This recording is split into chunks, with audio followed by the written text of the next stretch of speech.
A paz do Senhor a todos que estão me assistindo. Vamos hoje dar continuidade aqui ao nosso estudo de Eclesiastes, falando do capítulo 6. Antes, porém, eu quero só trazer um pequeno comentário, que é uma questão que eu já até falei na introdução desses estudos todos. É bastante impressionante no livro de Eclesiastes a evidência seguinte. Ao mesmo tempo que Salomão tenta trazer e tenta provar e demonstrar a futilidade da vida e como que a vida muitas vezes pode ser indigna de ser vivida, traz toda a sua frustração, toda a sua angústia, toda a sua tristeza, tudo que aquela carga pessimista que ele estava trazendo de uma vida inteira. É bastante interessante como que ele tenta demonstrar, e eu quero deixar aqui para vocês. Muitas vezes aquela pessoa que está triste, angustiada, sem vontade de cantar uma bela canção, provavelmente vai ficar um pouco pior se ler Eclesiastes, por causa dessa visão pessimista.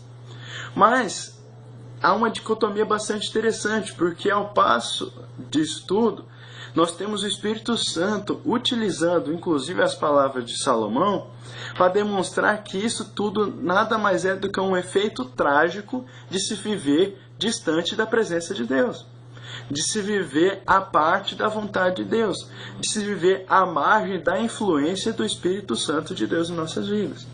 Então, se não quiser ter essa visão pessimista da vida, se não quiser ter todas essas frustrações, viva na presença de Deus. Capítulo 6, versículo 2 fala: mas Deus não lhe dá poder para dar e comer. E aqui tenta trazer uma noção de soberania de Deus. Deus demonstrando, Salomão falando aqui, que tanto a pobreza como a riqueza, como o desfrutar da vida de modo geral, estão intimamente relacionadas ao nosso compromisso com Deus. Deus está no comando de tudo. Deus nos dá riqueza e nos dá a oportunidade de desfrutá-lo, assim como Deus pode retirar. Então tem essa noção. O que vem implícito nisso tudo? Como tudo está condicionado a Deus, nós temos que estar ligados a Deus para termos uma alegria verdadeira, porque a nossa verdadeira alegria só pode vir de Deus, como eu já mencionei em outros vídeos. O que eu quero mencionar aqui também com vocês, até fugindo um pouco do tema, qual que é o grande problema que nós temos vivido ultimamente em algumas igrejas? Pessoas que têm usado de forma errônea, de forma equivocada, a tal da teologia da prosperidade.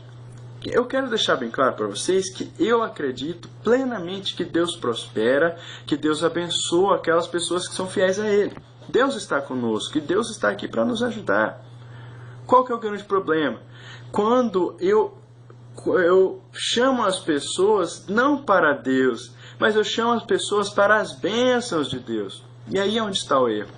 Ah, vem para cá, traga o seu carro, dê seu carro que você vai ganhar aquela Hilux do ano. Ah, vem para cá que você vai dar uma oferta e vai receber em dobro.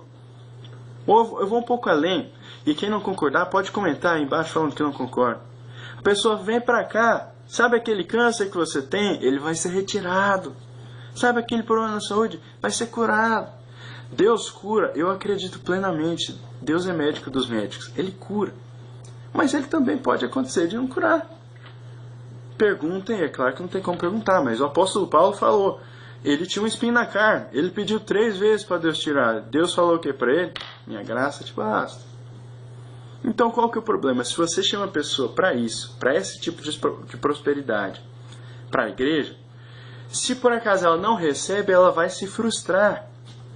Se ela vai à igreja porque foi prometido que ela receberia uma cura e ela não recebe, ela vai se frustrar com a igreja.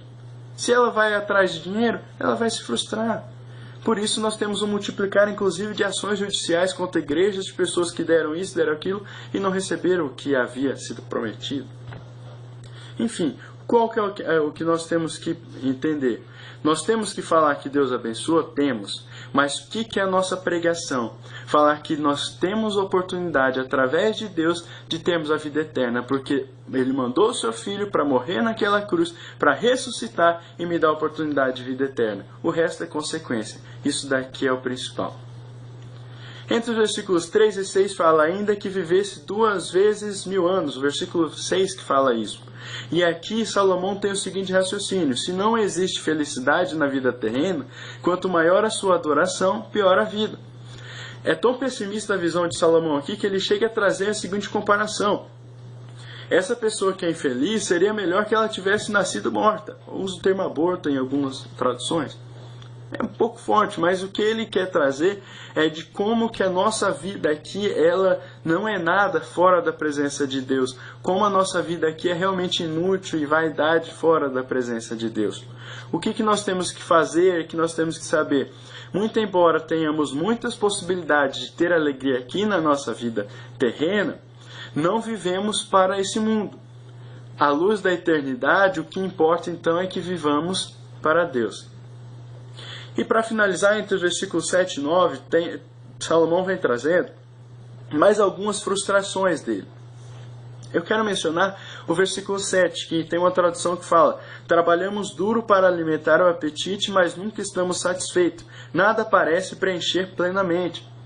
E aqui nós podemos ter uma interpretação bastante interessante, que é uma certa guerra que existe entre o viver terreno, entre a satisfação terrena e o desejo espiritual. O que Salomão deixa bastante claro?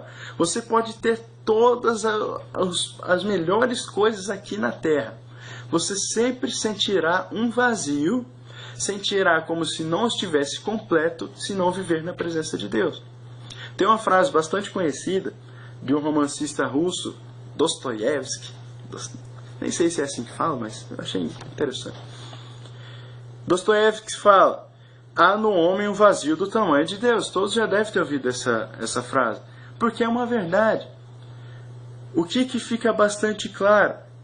A pessoa pode ter todas as coisas, como eu já falei, mas sem Deus no coração sempre terá aquela sensação de que está faltando algo. Se por acaso você está com essa sensação no seu coração de que está faltando algo, eu te dou uma dica: busque a Deus, vá à presença de Deus. Deus está parado, esperando que você vá ao encontro dele. Deus abençoe a todos.